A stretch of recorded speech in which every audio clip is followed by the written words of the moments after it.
What is going on, everyone? It's John from 16 Views, and today we're talking about ISO. I see you clicked on this video because you want to learn about ISO. So this is going to be one of many episodes called 3 Minute Thursday, where I'm going to break down something in photography or videography or something like that in 3 minutes. I currently have 28 subscribers, so I literally get nothing out of dragging these videos out, so let's get right into it. So ISO is one of the 3 pillars of photography, along with shutter speed and aperture. And I'll be making 2 other episodes about shutter speed and aperture later, so if you want to see those, subscribe and hit that bell icon, and so in a few Thursdays you'll see those 2 episodes get pumped out. So ISO is basically the camera's sensitivity to light at any given point. The higher the ISO, the brighter the image. It sounds great, right? Just hitting a dial up and increasing the ISO and watching your image get brighter without having to do a long exposure or anything like that. I wish it was like that, but it's not.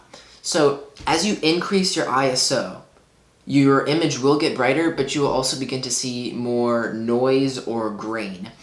And if you don't know what that is, just think of that static you used to see on your TV when you weren't getting a good connection and it would just go and like that black and gray static. That's basically ISO in an image. You can see here, as the ISO increases, there's more of that grain or noise in the image, and this really makes the image not look so good.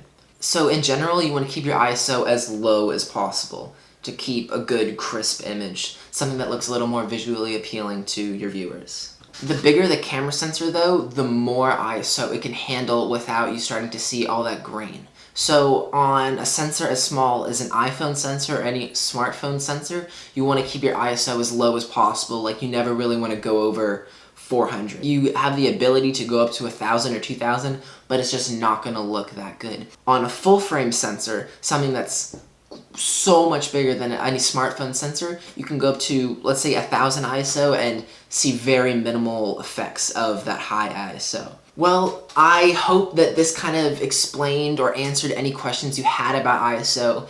If you still have any questions that I didn't kind of go over in this video, just leave the questions down in the comments. I don't have that much to do. I mean, I'm still under lockdown here, so I'm just stuck at home. I'll respond really quickly. This is John from 16 Views.